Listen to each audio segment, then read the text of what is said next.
Welcome back बच्चा लोग। Math vision ज्ञान की बात में आप सभी का बहुत बहुत स्वागत है। आज हम फिर से एक नए वीडियो के साथ आ रहे हैं और इस वीडियो में मैं आपको बताने वाला हूं कि लास्ट क्लास में जो है हमने क्वाड्रेटिक इक्वेशंस को कैसे सॉल्व करना है उसका एक मेथड देखा था। आज हम उसी का कंटिन्यूएशन वीडियो लेकर आ रहे हैं कि हम डिस्क्रिमिनेंट मेथड से कैसे कैसे क्वेश्चन को सॉल्व कर सकते हैं और डिस्क्रिमिनेंट के वैल्यू से नेचर ऑफ द रूट्स कैसे डिसाइड कर सकते हैं। तो सबसे पहले देखो, general form of general form of quadratic equations जो होता है, general form of quadratic equations can be written as ax square plus bx plus c equal to 0। तो यहाँ पे d जो होता है b स्क्वायर माइनस 4ac के बराबर होता है, where d is the discriminant value. तो ये बात सभी को पता होना चाहिए कि जो general form of quadratic equations जो होता है वो x square plus b x plus c equal to 0 के फॉर्म में होता है। ये हमने लास्ट वीडियो में भी देखा था और इसी चीज को मैंने standard form of quadratic equations बोला था, दोनों एक ही बात है। अब यहाँ से हम ए बी सी जो कांस्टेंट वैल्यू है उसका यूज करके डिस्क्रिमिनेंट वैल्यू कैलकुलेट करते हैं और यहीं से डिस्क्रिमिनेंट की वैल्यू का यूज करके हम क्वाड्रेटिक इक्वेशंस को सॉल्व करते हैं। तो आते हैं इसके फर्दर प्रोसेस पे कि अभी हमको क्या करना है। तो इसके जो क्राइटेरिया है पहले उसके बारे में मैं आपको बता दूं कि नेचर ऑफ द रूट्स क्या होता है। नेचर ऑफ द रूट जो होता है, नेचर ऑफ द रूट्स, ये जो होता है देखो, इफ d ग्रेटर देन 0 है then roots will be real and distinct। इसका मतलब ये है कि अगर कोई क्वाड्रेटिक इक्वेशंस है तो या तो वो इस तरह से एक एक्सिस को दो पॉइंट पे कट करेगा या फिर इस इधर ही कट कर सकता है, इधर भी कर सकता है, बट एक एक्सिस को दो डिस्टिंक्ट पॉइंट पे कट करेगा ही करेगा, तभी ये d जो है ग्रेटर देन 0 है। केस 2 जो है, इफ d इक्वल टू 0 है then roots will be equal.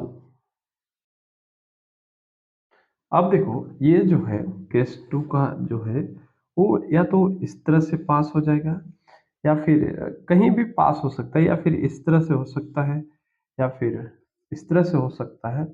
सिर्फ इसका मतलब ये है कि ये जो है एक ही पॉइंट पे टच करेगा और उसके इक्वल रूट्स होंगे।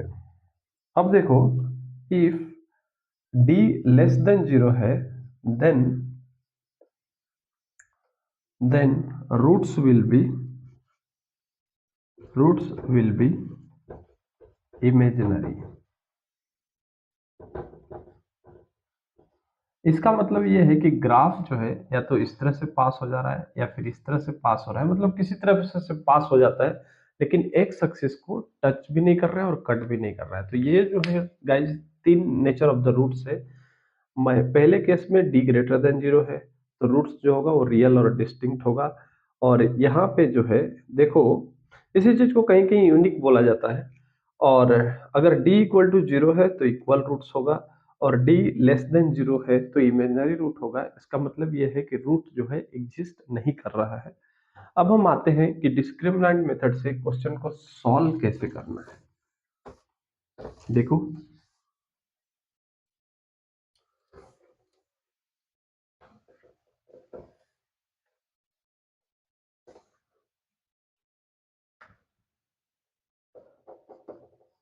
If x square minus 5x plus 6 बराबर 0 है देन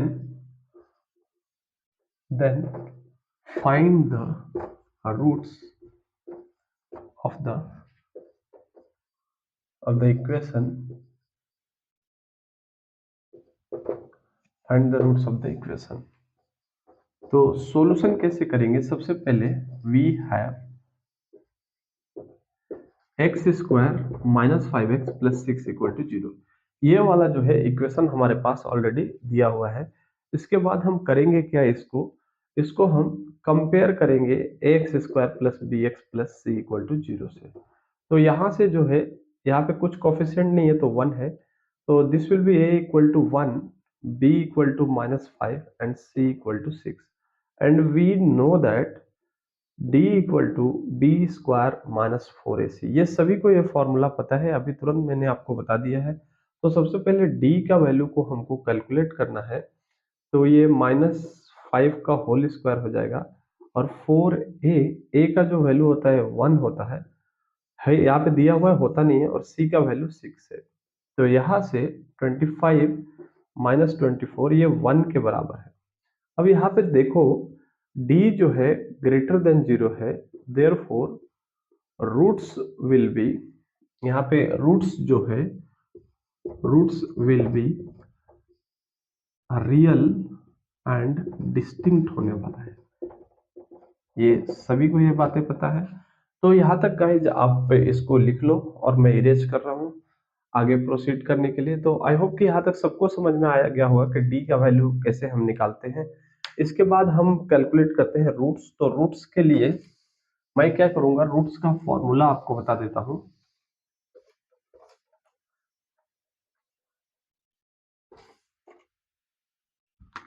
रूट्स इक्वल टू, जो फॉर्मूला होता है minus b plus minus root hundred d by 2a होता है।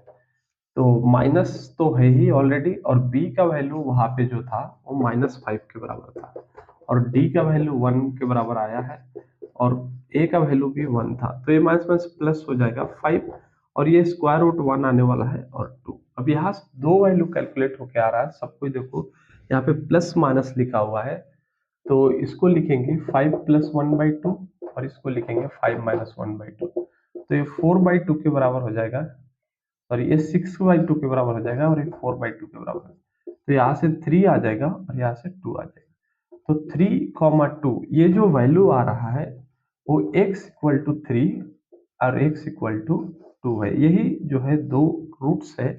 हमने सेम क्वेश्चंस को लास्ट वीडियो में भी सॉल्व किया था, बट वहां पे फैक्टराइजेशन मेथड से आपको समझाया था। यहाँ पे मैंने जो बताया है वो डिस्क्रिमिनेंट मेथड से आपको मैंने समझाने की कोशिश किया है कि कैसे क्वेश्चन को सॉल्व किया जा सकता है। तो ये बातें जो है आपको समझ में आ जाना चाहिए।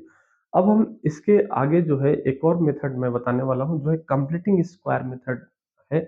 कंप्लीटिंग स्क्वायर मेथड से भी